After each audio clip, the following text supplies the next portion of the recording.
Hello and welcome to the 13th episode of When I Was Your Age.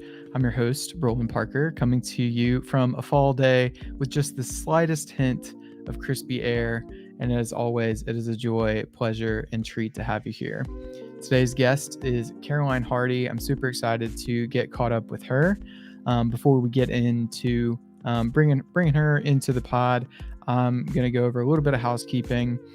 Make sure that if you're not already, follow us on Instagram, WIWYA pod. And thank you so much for the support. We are dangerously close to breaking the 600 follower mark. We're at 596. And I want to thank you guys so much for all the support with each episode, adding new people into the WeWa family. So that means a lot. All right. And without further ado, I'm going to bring Caroline in. Caroline, what's going on with you? How's it hanging? Hey, I'm doing good. I'm very excited to be here, Roland, and catch up with you, like you said in your intro. Nice, absolutely. Well, good deal. What's going on with you? Did you do anything this weekend? Have any plans? I had a few days off from work. Actually, it was very nice. I have a new Nice. job, which I know we will get into here soon, but pretty busy. So when the time off comes, I'm grateful for it. My mom was here, so Nice. that's That's always awesome. nice. Yeah. That's good. That's good. Has have your family, have they gotten to come up a lot? Or well, actually, I don't really know a whole lot of the timing of like when you moved and everything. So have there been a lot of opportunities for them to come visit? Yeah.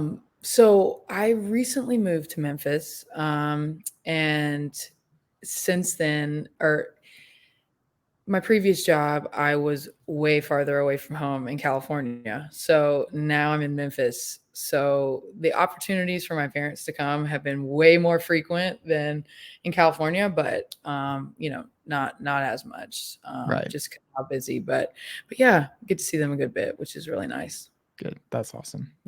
That's awesome. All right. Well, I do have a little bit of get to know you questions. Before I dive into that, though, I want to make sure that our followers, you also should follow Caroline on Instagram. They got the at handle up there on the screen if you are watching, and we'll have it in the description of the show notes as well. But I like to go through these questions. We ask every guest these. So, where are you from, and where do you currently live? We got ahead of ourselves a little bit, but I'm excited to hear your answers. Yes, I am originally from Vestavia Hills, graduated with Roland. Um, and now I live in Memphis, Tennessee. Nice, good deal. And so, what is it that you do? I am a college softball coach, and I have been for the past 4 years now. That feels like a long time. But yeah, I living my dream. Nice. That's great. That's great. And how old are you? I am 26, turning 27 soon. Yeah, it's wild. I one of the guests that I had on, we talk about that this feels especially like the age where you start to forget and you start to like try and calculate back. So I was laughing seeing that on your face, kind of happening live, Yeah, because yeah, I do that all the time. yes. Um, what piece of media are you currently enjoying? Be that a book, podcast, music, TV, anything that you go to as maybe a comfort, guilty pleasure. I know for our household right now, Gilmore Girls, it's Gilmore Girls season. You know, it's I thought that we'd be watching a whole lot more NFL. But but I do enjoy kind of rotating through that show this time of year. I don't know. My wife was kind of a Gilmore Girls person, like growing up, so she and being able to share that now has been fun. Mhm. Are you? I see you nodding along. So, Yes. are you a Gilmore Girls gal? I am definitely a Gilmore Girls gal. I went through a period where I, like, binge watched it in a, like, embarrassingly, to admit, short amount of time, you know? Mhm. Um, but my other comment to that statement is, it sounds like you're a really good dad, Roland. Oh, thank If you. you are sacrificing your NFL, what should be NFL time for Gilmore Girls. But I mean, we have to give credit to the show because it is one of those, like, put it in the guilty pleasure category and put Mhm. it on when you need it, and say less. Yeah, definitely. I would be I'd be lying too if I didn't say that I genuinely enjoy it, and I find myself kind of looking over and be like do like a little shoulder laugh too when during certain moments and stuff. Yeah. It's a one it's a I had this conversation with my mom too. She's around all the time, and she was talking, she's like, "There's just not really anybody to root for in that show." I was like, like, everybody's got their flaws in there. It's sometimes it's a hard watch. Yeah, I that would say, is. like, Suki is, like, the number 1, like, person for me to cheer for. Melissa McCarthy across the board is Yeah. always the fan favorite now. Oh. Um, yeah, and I think that it's they all have their unredeemable, moments or Mhm. qualities, it feels like, but you pick your camp, right? And you go Right. for it. Yeah, definitely. Well, I would say that I definitely have some, like, more guilty pleasure-esque, moments like that. Like, I recently just watched, Ariel, the new Ariel movie, for the first time. I don't know if you've Oh, seen that. the the Little Mermaid? Yeah, yeah, sorry, Ariel. The Little Mermaid, yes. The new Little Mermaid. Okay. And the reason I said Ariel is because I literally got just loved it so much that I started watching this Ariel, like, series on Disney Plus. Like, there's a series which Nice. is, um, Kinda centered just around her. simple. Yeah, it's her and Sebastian and Flounder. So, like, I have my moments where I just, like, totally have to unwind and watch that. But then I also, because of your NFL comment, I also have to mention that I recently, I mean, I've been obsessed with him since he was at Jackson State, but I watched the Coach Prime documentary, Mhm. um, and which was, it just, I would say go watch it. And I'm rewatching the Tom Brady, docu-series called The Man in the Arena, which is, Nice. yeah, fabulous. So, I've heard that's good. It's been kind of a big year for sports docs and, like, biopics oh, too. so Like, many. I haven't I watched the could list Florida them all. one. I haven't watched the Florida one, though I want to. I heard that there were, like, a few areas where it would kinda let you down a little bit. Like, there wasn't, Mhm, like, a huge Cam Newton storyline, I don't think, okay. and they left out Aaron Hernandez for obvious reasons. Mhm. Um, but My colleagues watched that one and have Mhm. said, you know, are waiting on me to watch it, basically. So, but yeah, I've heard it's definitely on my list. Nice, yeah. It's a good deal. I need to give it a shot as well. Um, but I totally feel that with the guilty pleasures and unwinding in that way. I think it's a necessary part of life. Speaking of necessary parts of life, what is something that you'd consider a luxurious necessity? You can tell that I'm starting to get better at this because I felt like that was a um, pretty qualitative A segue, and I plus. interrupted myself to pat myself on the back, but Yeah. nonetheless, I had to enjoy that. You know what? I'll pat away too. Okay, Thank you, that thank was you. that was well done. Well done. Um, luxurious necessity is what you asked. I would say is I am a nails person, which I'm Mhm. going this weekend, so I'm not showing you. Um, I'm going Friday actually, but it can be pricey. Sure. It can be a pricey expense, but the feeling, just that feeling of, getting your nails done is unlike any other. Yeah. I would say. It's a no, that I can get that. I gotta tell a little bit of a sidebar story. So, Mhm. um, I was working at summer camp, and it was the weekend, all the campers are gone, and everybody's, like, gone their separate ways, like, hanging out, got doing adventures, restocking, recharging. A bunch of people are going to, like, the nail salon. I'm like, "I'll get a pedicure," like, it doesn't bother me, and they do, the massage and like the grading down and the exfoliating and everything. And they get to the end, and the guy's like, "Oh, do you want like a clear coat?" And I was like, "Yeah, it's clear. Like that it shouldn't have any impact if it's clear." Dude, I had the shiniest tips. And like I was working at a summer camp, Yeah. so like the majority of my footwear was Chacos. So that week, I like before I got the nail polish remover to it, I was wearing like exclusively tennis shoes. Um, dude, so embarrassing. It was hilarious though. But was It's the I pedicure worth it is the question. Yeah, I mean, like, it's I they kinda helped to, like I wasn't in like a hangnail or ingrown nail Uh-huh. situation, but I was in danger of getting there, I think Mhm. from just being outside a lot Sure. and, like, in the gravel and on the soccer field and stuff. Mhm.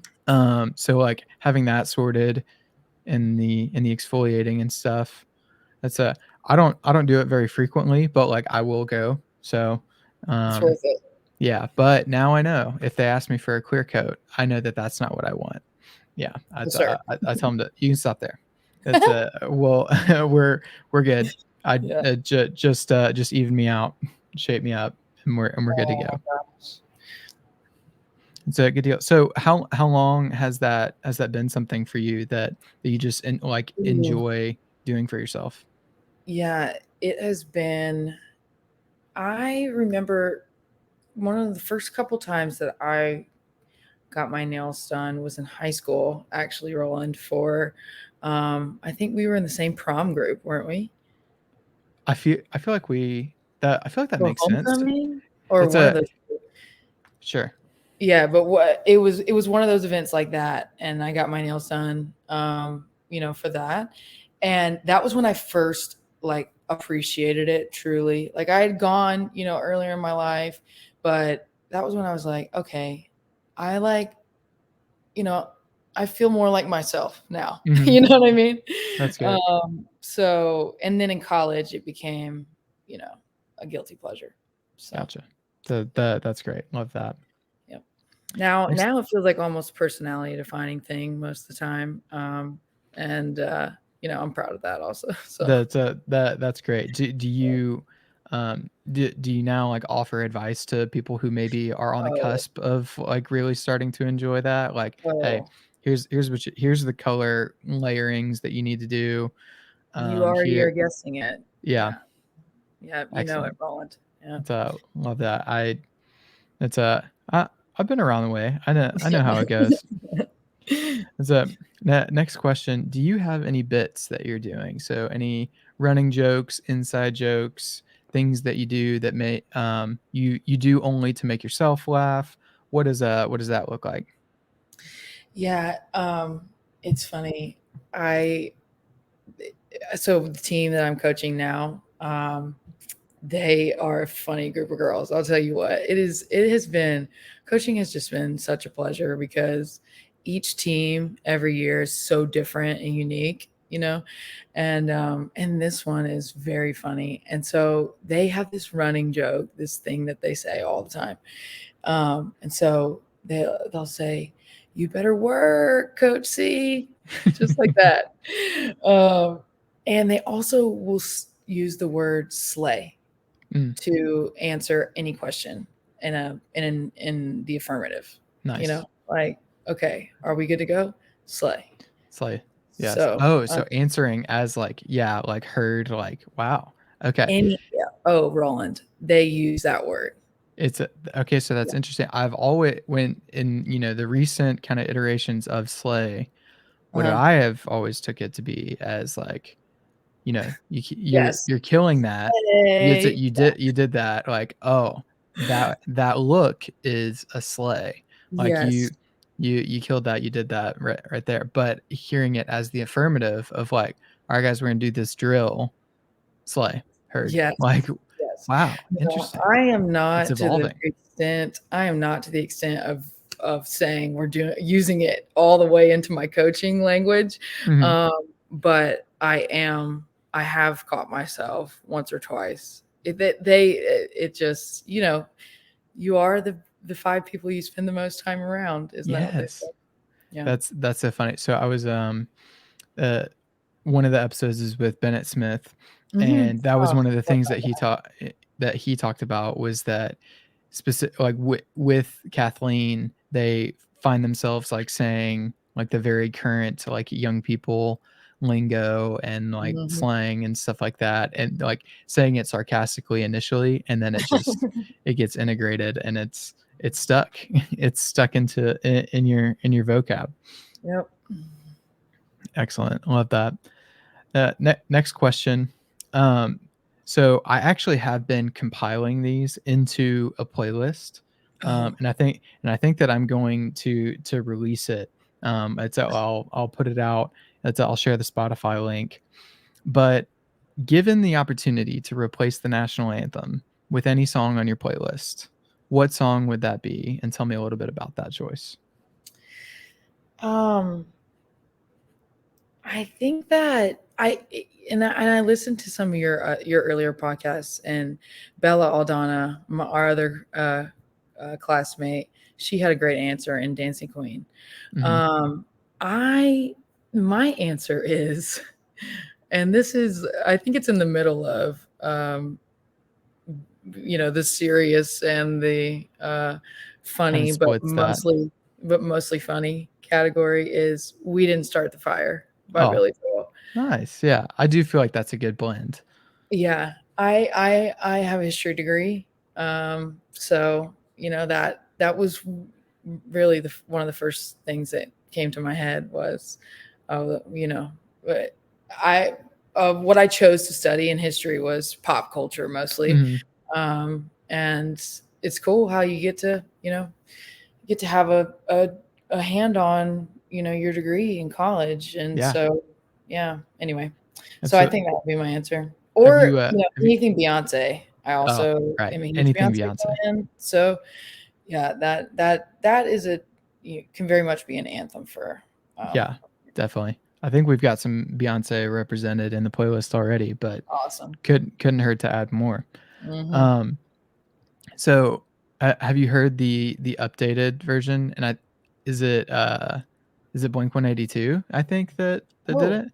It's a I no. so I don't know if they, like, expressly got permission Oh, to do it, but basically it's from the point in history from the last or the original okay. "We Didn't Start the Fire" until then. Ah, And so it's all very, like, recent, and I think it's like, obviously a little more applicable to our lives because that yeah, it spans that time in history.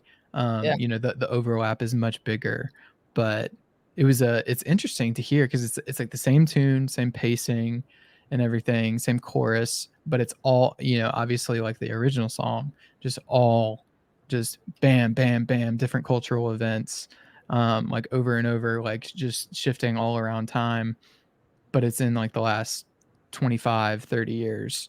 It's yeah, interesting. yeah. Um, I will be looking that up. Yeah, it made me think about, like, how somebody who like, when the original song came out, like, how they would have experienced it of, Mhm. like, "Oh, this history, like, happened to them." Like, like, what Mhm. it's bizarre. Yeah. Yeah, It's sorry one of the to things I love about history. yeah, Yeah. exactly. So sorry to get off on that tangent, but Oh, it popped in. yeah. I think it's Blink-182, Okay. that sings the updated or new version. I don't know what it's called. Last question of get to know you questions is how do we know each other? Obviously, we've touched on it a little bit, but we'll do a little confirmation. Yes. We graduated high school together. Um, and our rebels, rebels, go, go, go. That's Yeah, what I say to that, it's a Roland. yeah, easy peasy. Yep. It's a love that. So now we'll get into a little bit more of your story and like why we wanted to have you on the pod. So um, you mentioned that you coach softball, and obviously you've got a big history with the sport. But for everybody else who doesn't know, for our listeners who aren't familiar with you, Mhm. when did you first connect with the sport? And maybe, and so we can start very general, like that point to now, to talk about that, and we can take our tangents along the way. But when did you first pick up a glove, a bat, ball, like anything like that? Yeah. So honestly, from as long as I can remember, it feels like, honestly.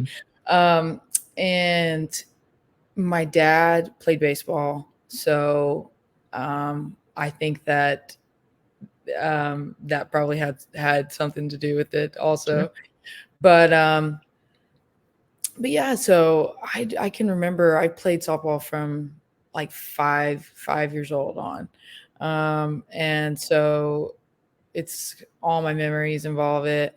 Um, all my summers, my college, and now my career. So, yep, I would say from a really young age, and then seriously started playing softball when I was in middle school, or that was when I started playing travel ball. Mhm. Um, but I went to camps at Alabama from a really young age because I knew that that's where I wanted to go to school. And so yeah, so I have memories from softball for all my life. Mhm. Yeah, so, obviously, that's gonna be, just ingrained in you, like, a huge part of your personality, your personal history, like, who you are. Um, at what point did you recognize that you were good? Because like, that's such a big part of your identity, but at what point did you realize, like, "Oh, I'm, like, good at this?" Yeah, Because I feel like that it's not necessarily, like, as soon as you start, and there's probably, like, yeah, different waves of right. experience, but tell me about that. Okay. Um, I remember always being on the All Stars, and I would always make the All Stars. Um, and even when I was younger, I would get to play on older teams, so that was always um, a marker for me. But I would think like when I really established my seriousness about playing in college and being like, I'm gonna do this, I want to be good, and I know I can be good. Was when I played on the varsity in 8th grade. Mhm, So I think that was when I was like, mind you, did I do a whole lot of playing actually on the field? Not as much, but they asked me to be on the team. sure. And so, but then, from freshman year, contributing at the state tournament at the end of the year, from there. So that was when I think I um, really knew that, if I was serious about it, I could shoot for it.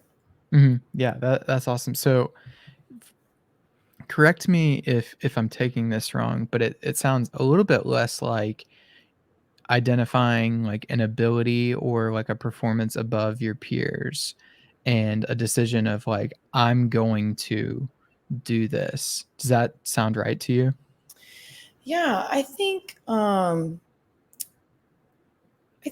yes, that definitely is was a part of it for me. I would say also I had moments in camps earlier on where like I just hit the ball way harder than everybody else. Mhm, And that was clear. And so I think that I kind of had this feeling and this idea, this notion that, I was a big girl. Obviously, I was going to hit it harder than anybody else there, and I was proud of that. And so yes, I think partly a decision, partly, yeah, I did, have a level of ability that God bless me with. So gotcha. So, it maybe intersection of those Mhm. things of, like, I'm go I'm going to be good. I know that I can be. I'm Right. also smacking the ball, like, and it's going a little bit further Yeah. than everybody else out there. Yeah, Right. that's awesome. So so with that, then, what level of work did it require once you identified that playing college softball was a goal for you? What extra steps, level of discipline did you apply for yourself? Um, and what did you struggle with, in making that preparation? Yeah. I think that I think that I probably got ahead of myself with the first answer with this question, like that in the idea that that is really, that kind of deciding to be good, right, and to put in the work. I think, and honestly, when it comes down to it, that's what it's about. It's about hard work, Mhm, and being the best that you can be. And I think that definitely there's so many struggles in that, and being your own toughest critic is the quickest way to success.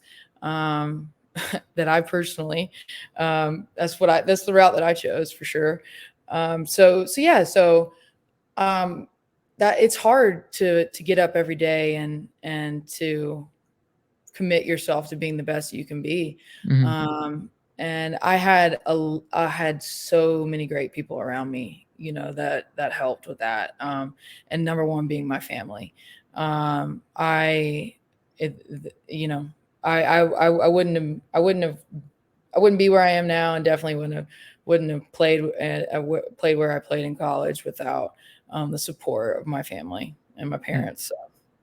Yeah, absolutely. You, you mentioned being your own toughest critic.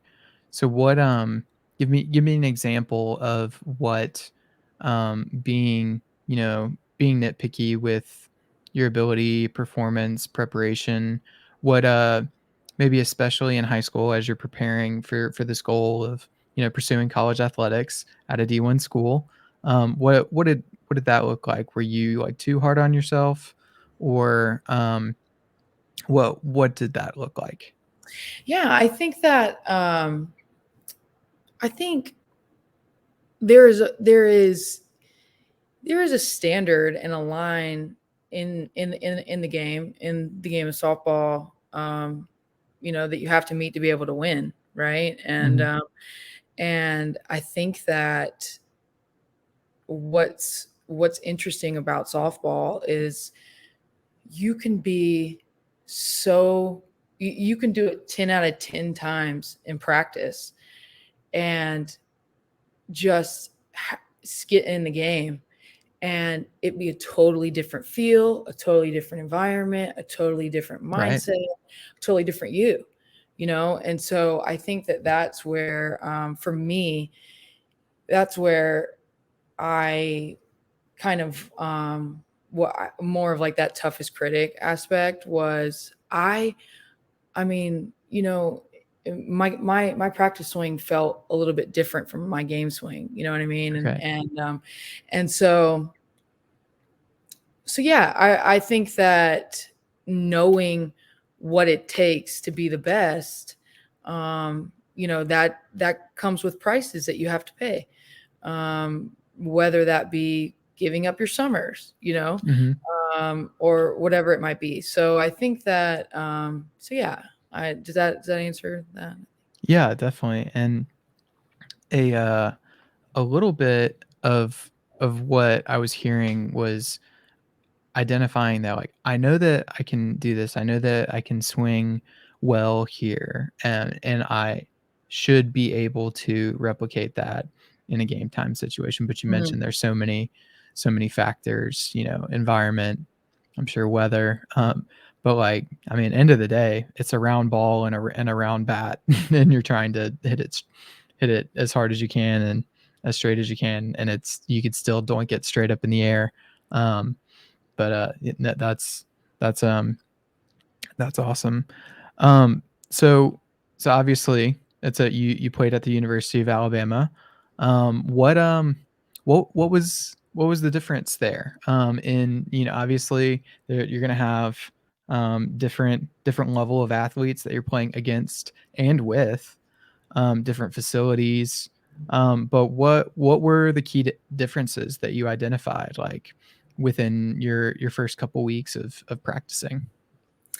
Yeah, I mean, I think that actually the differences. I spoke to our current team about that actually. Let's see, it was last week. I distinctly remember the very first weights and conditioning session that we had. That was like that was the beginning, the very Hmm. first thing we ever did.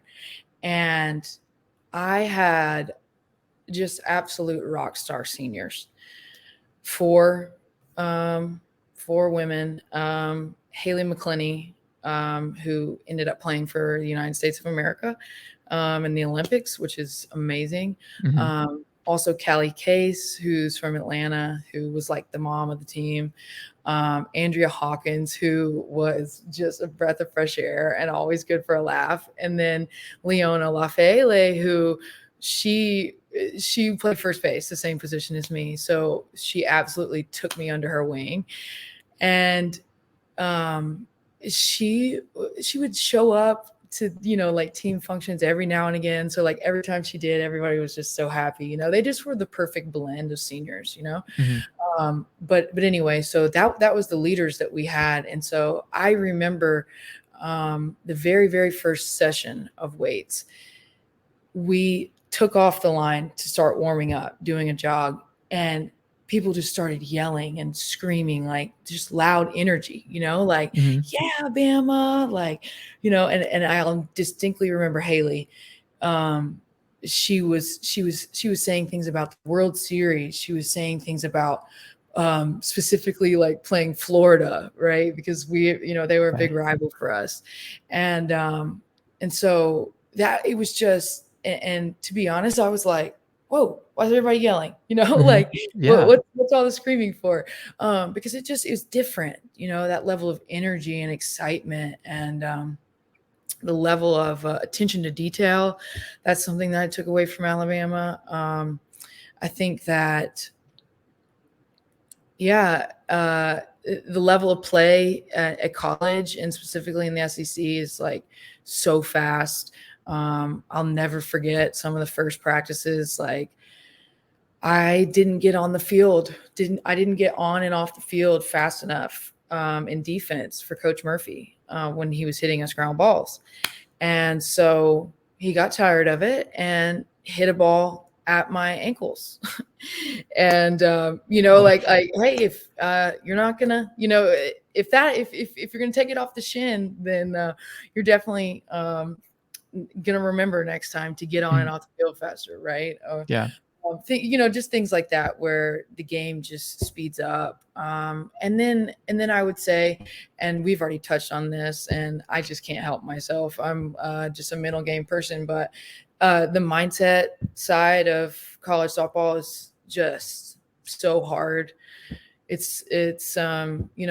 really have to, um, show up for yourself with your mindset, if you want to be consistently good. So Yeah. that's what I would say the differences are. Wow. That's what the so a couple things that kind of struck me about what you're saying. Mhm. The first thing was with the way that your face lit up when you were talking about those seniors and those Oh, leaders and like what they meant to you as teammates. So I'm gonna keep that in the pocket and ask you a little bit more about that later.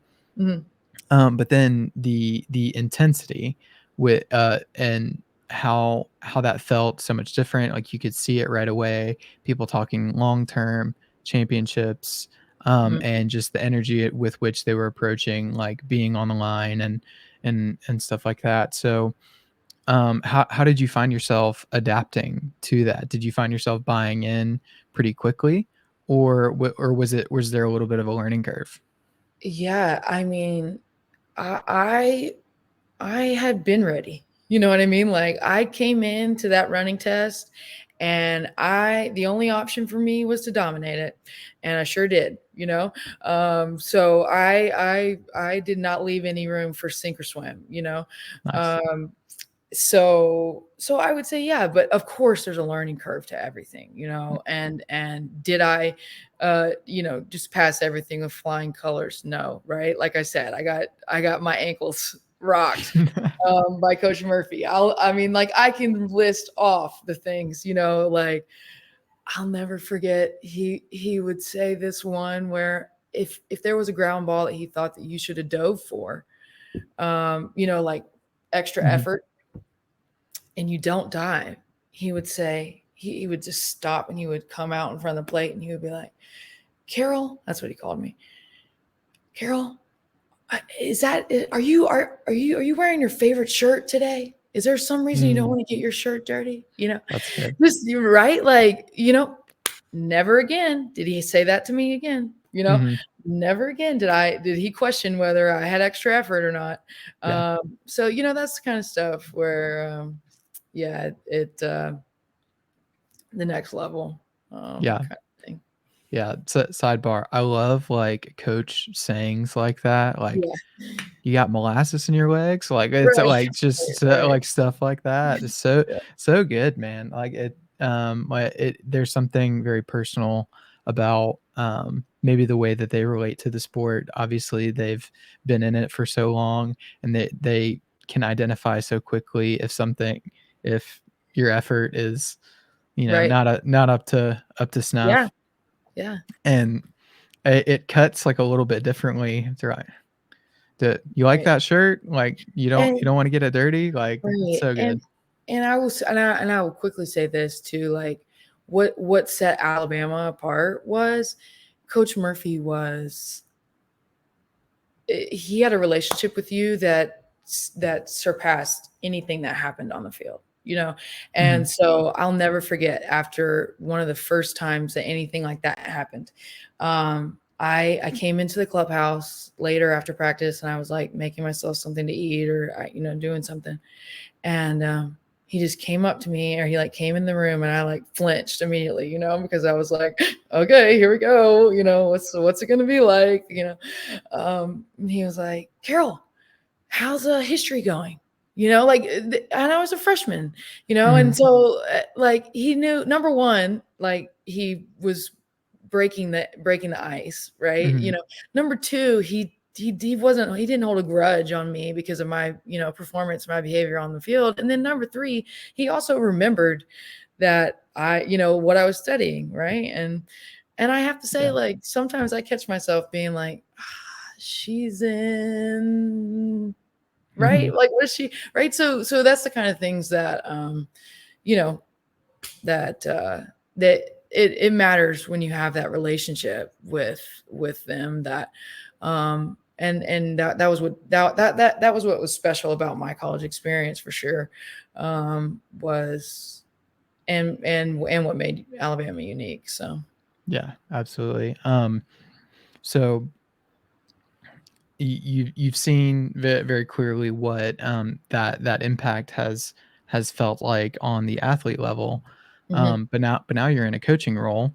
What does it look like for you to take those experiences that you had as an athlete and apply them to how you carry yourself as a coach? Um, is it you it's very cool to see the way that it resonated with you because it's one instance of one practice, Mhm. and one follow-up after, but you're still talking about it now, like, it stuck with you for this time.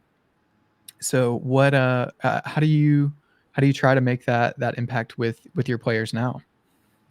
Yeah, I it's hard to say, like, I loved hitting and I loved being a player, but I definitely think I love coaching more. Really? Yeah, it's just I love it. There's something special about it. I I'm doing, I've said this recently, and I've said this to different people, but um, I, I wanted to do this job because I wanted to, you know, be be the kind of coach that um, that like understood me as a player, you know, Mhm. right? Understood the mindset, understood, and just could relate and absolutely just I'm a relationships person, so it's so cool for me to see the success and the growth, and when they have that moment of aha and it clicks and the ball smacks off the back of the net. um just yeah, it's really cool, so That's great. Um, this kind of leads into this next question. So I might have you elaborate on that ever so mhm. slightly, but I love to ask people what impact they've seen themselves making in what they do. Um, and I'd kind of I want to extend that to you. It's because I think that in coaching, the answer is usually, like the athletes that you're working with. But are there other ways that you've seen that too? So I don't want to limit you to just the athletic, the athletes, and I don't want to try and steer you one a different direction either. But like, if there's something that's jumping out at you, I want to hear both of those. Yeah, well, I appreciate your yeah, I appreciate that. I would say that definitely the number one for me is the impact that I can see, on my players. And I think that last year, when I was in California, we saw a lot of success, and specifically like players who had never played before, or really didn't have very many at bats. And two in particular, for sure, that ended up being all conference players. That's And really cool. so that for me is like the biggest blessing, and the part of my job that I love, because that was who I was as a player. Like, I didn't get to play very much, and I was the pinch hitter, and uh I was kind of had these moments, these big moments in my career that I'm quote unquote remembered for. I say that very lightly, but yeah. So yeah, that I would say that was just is one of the specific things that a level of impact. But no, I mean, just the relationships that I've gained, and Mhm. that's the biggest impact. I hope, because it's been an impact on me, so I hope it's likewise, for them. But Yeah.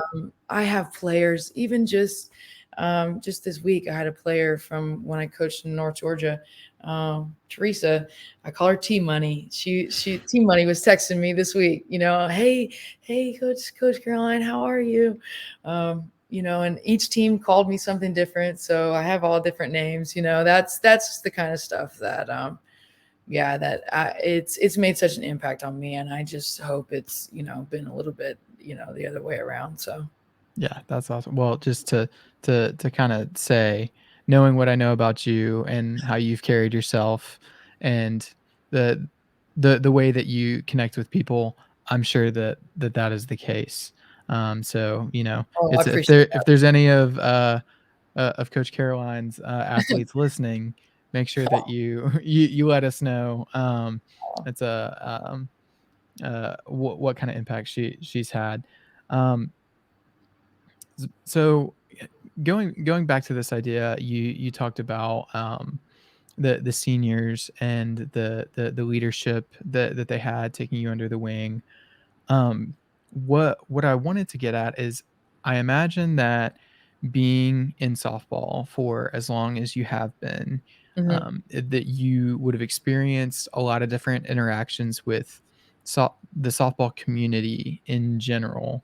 Hmm. Um, so, how have you cultivated, community like within yourself, um, within the people around you? Because I think that's something that's so important for us as professionals, coaches, athletes. Sure. Just or just human beings is, having that sense of community somewhere. Um, so what does it look like in how you relate to softball as a sport, as a coach? What is the importance of community to you with that? Yeah, I mean, I think that being an alumni of the University of Alabama is a community that I am very proud to be a part of, and I think that obviously you can tell that. And I am, and I wouldn't take that, or, wouldn't give whatever that phrase is, right? You Whatever wouldn't you, give it up. yeah. And anyway, so, um, but no, I think that I have developed a lot of community, a lot of different communities all across the country now. Mhm. And that's what's really, it just, I mean, if I think about it too long, I'll start crying, Roland, to be honest. But yeah, no, I think that this a level of commitment that sports requires, and especially college sports. Um, it is a level of relate. There's just a level of relationship that you build with those people that that lasts a long time. So, I was even texting with one of my former players from California tonight, and one is graduated and is a financial planner, and I'm having a meeting with her tomorrow. Mhm. So but then, like I said, I have community from, all over the place, and I have a former player from Georgia Tech who is coming to visit, in Memphis this fall. So I have a lot of community. And the community that I'm most excited about is my current community, and Memphis softball. And it is it's just special how team sports give you so many lifelong friends. Mhm. So Yeah, that's great. So if you don't care, I might ask you to list off the teams that you've been a yeah, part of sure. on an athletic and coaching level, just because I think it's important to acknowledge like where all you've been, especially as you've talked about the individual communities that you've gotten to be a part of. So I'll let Right. you take it away there. Yeah. So, of course, the Vestavia Hills Rebels. Um, and when I was in high school, I played travel ball with a team out of Chattanooga called the Fury. Okay. So the Fury Platinum, now Fury Platinum, but back then it was Fury. But anyway, then I played at Alabama. After that, I worked at Georgia Tech. Um, which I lived in Atlanta for a year and a half. I absolutely loved it. Loved all those people. From there, that was right around COVID. COVID was in the middle Mhm. of when I was in Atlanta. Um, so so yeah, so then from there I moved to North Georgia, and I worked at Young Harris College, Okay. which is a small private school, right on the Georgia line in the middle of the mountains on a lake. It's just like a resort Cool. town. Fabulous place. Absolutely loved my time in Young Harris. And then brief stint in Santa Barbara, California, which has to be up there for most beautiful place in the United States of America. Mhm. If there's a more fabulous place, I would love to visit. So yeah, put it on your list to visit for sure. Oh, And absolutely. then now Memphis, Tennessee. So, Nice. Good deal. uh, so the University of Memphis. I am now working for um, my former coach at Alabama, Stephanie Van Brakel Prothro. So I am just beyond excited to be here. Definitely my most favorite team in a while, to be back with Steph, because that is like my Alabama roots, and so I had a really special relationship with her when I was at Alabama. So I'm really excited to see what this team is capable of. Yeah, that's great. Then that's great to hear too. Just the connection. I didn't realize that with the former coach, Yeah. for yourself being able to reignite that. That's Yeah. awesome. You seem real. I can see like that. You just seem really excited um about what it means. Um, that is kind of all the questions that Yeah. I've got. I do, but we started this with Bella, and we're going to be Hmm. continuing it on with Lily onto you. Hmm. Is I'm extending guests the opportunity to ask a question to the next guest. So Bella gave me a question and I asked it to Lily. Lily gave me a question and I'm going to ask it to you. And then after this, I'll get a question from yourself and it's a real pay it forward moment. But Nice. I like this question a lot from Lily. I'm actually wearing one of the shirts from her print shop. That's I Very cool. got it in the mail a couple of days ago. So it's very funny. It's my daughter Grayson. It's a when we ask her if she wants to color, Uh-huh. and she's like color.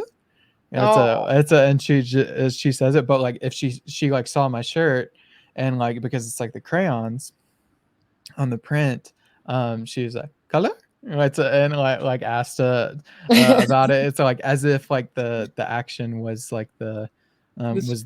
was the noun. So it is really cool. Oh. Um, but yes, go to an oilandoak.com or oilandoakstudio.com.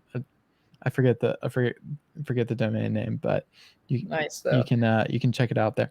But um, what piece of advice would you give your younger self? And I'll let you decide what younger means to you. Is that I think people think about this a lot. Like if you had an opportunity to intervene for just a moment and Uh-huh. impart some wisdom, what would that look like? So, what piece of advice would you give your younger self? Um, I would give myself the piece of advice: be where your feet are. Have you heard that one before? Hmm. Yeah. I first was first introduced to me in college, but uh, you know, has rung true ever since. But I think that that definitely is be present. You know, be in the moment. Enjoy it, soak it up. There's only one time you get to, you know. Hmm. Yeah. And I think that, uh, yeah, I think that sometimes I can get really forward focused. Out ahead of yourself. Yep. And so, and then also, um, trust God. Love that it. that also would be, um, yeah, Yeah, I think that would be my rings advice. true. That's perfect. Mhm. That's awesome. Well, want to extend the opportunity to you to ask a question to the next guest, Yeah. and I'd love to tell you who it is, but I don't know because I actually double booked myself for the for this one. I Oh, tried really hard not to. So I was supposed to interview Anthony Evans today. So oh, Anthony, if you're listening, sorry that I double booked you, but we'll get you very soon.